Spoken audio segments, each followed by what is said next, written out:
In a quiet corner of New York City, snowflakes drifted down like silent wishes as the city buzzed with Christmas lights and music.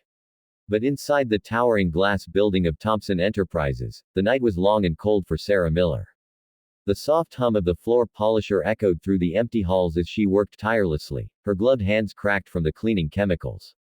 Sarah was not just any janitor, she was a mother fighting for her little girl's tomorrow. Her 6-year-old daughter, Lily, often waited for her in a small corner near the staff locker room, coloring in an old notebook.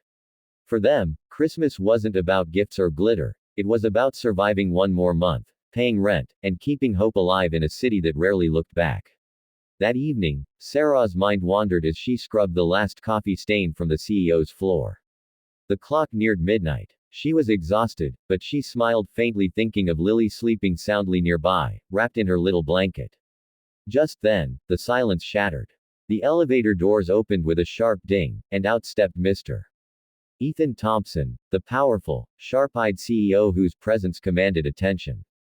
He was surrounded by executives, their faces pale after what seemed like a heated argument. Ethan's coffee slipped from his hand and splattered across the pristine white floor. His fury was instant. Who did this? He snapped, his voice echoing down the corridor. Sarah froze, her heart racing. She stepped forward, her mop trembling slightly. "I'm sorry, sir, it was me," she whispered, hoping to diffuse his anger before it grew. Ethan turned toward her, his jaw tight.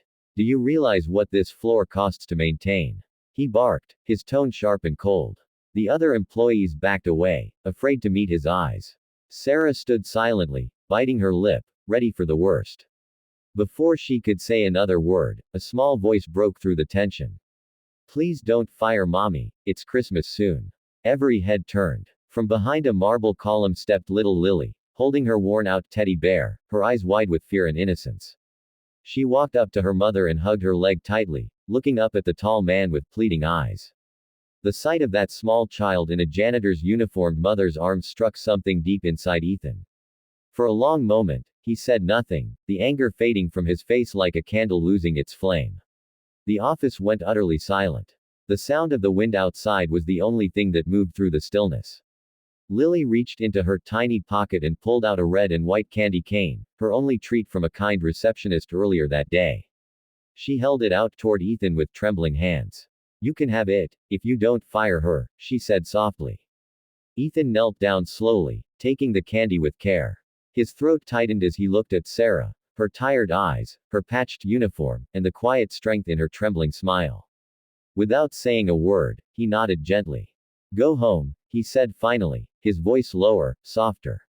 Sarah blinked in disbelief, tears forming in her eyes. She whispered a thank you, clutching Lily close as they left the building hand in hand, disappearing into the snowy night. But Ethan couldn't sleep that night. Back in his penthouse, he poured himself a drink and opened his laptop, the image of that child haunting his thoughts. On impulse, he searched Sarah's name in the company's records. What he found made him sit up straight. Years ago, Sarah Miller had been one of the company's brightest interns, ambitious, creative, and full of ideas. Her personnel file showed glowing recommendations, but it ended abruptly with a short note, resigned due to family emergency. Digging deeper, Ethan discovered that Sarah had left to care for her husband, a firefighter who had fallen gravely ill. She had given up her future for love, and now, years later, was cleaning floors in the same building she once dreamed of leading. Ethan stared at the screen, silent. The city lights blinked outside like distant stars. For the first time in a long while, the powerful CEO felt something stir within him, a mix of guilt, admiration, and the faint warmth of humanity that even money couldn't buy. 4 days later, the cold winds of December swept across the New Mexico desert as Ethan Thompson's car rolled down an endless stretch of empty highway. He had come for a routine charity inspection, one of those corporate obligations that usually meant signing papers and posing for photos. But this trip felt different.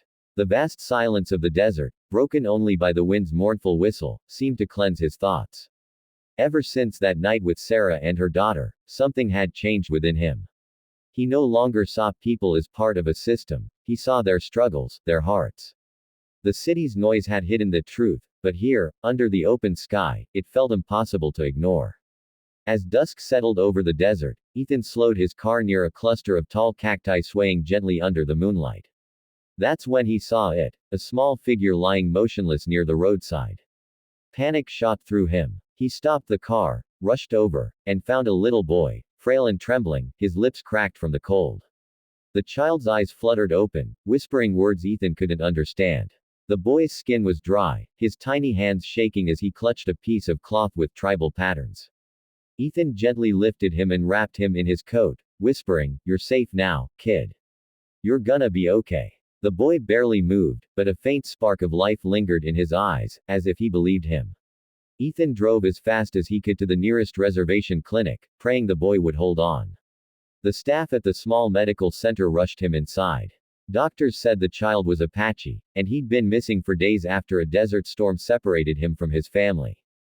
The boy had survived on rainwater and wild cactus fruit, something few adults could have endured.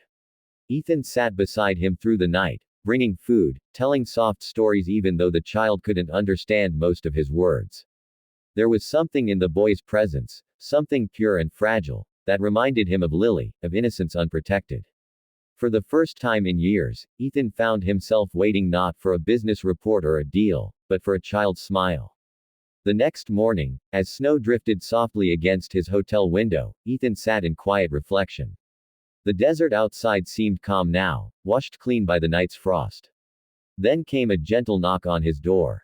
When he opened it, 3 Apache women stood before him, wrapped in handwoven shawls.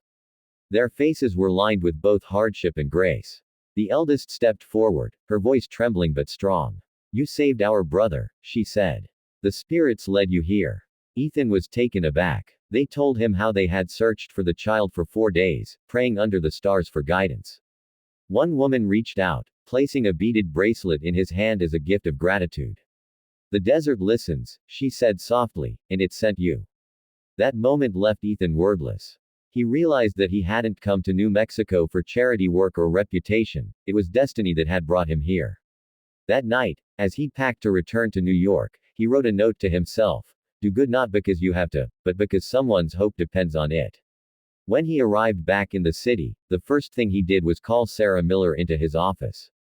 Her hands shook as she entered, unsure of what awaited her. To her astonishment, Ethan smiled and said, "Sarah, you don't belong on the night shift.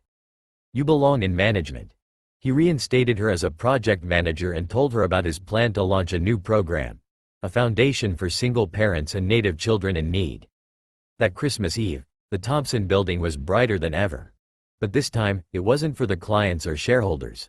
It was for the employees, their families, and children who had no homes to return to.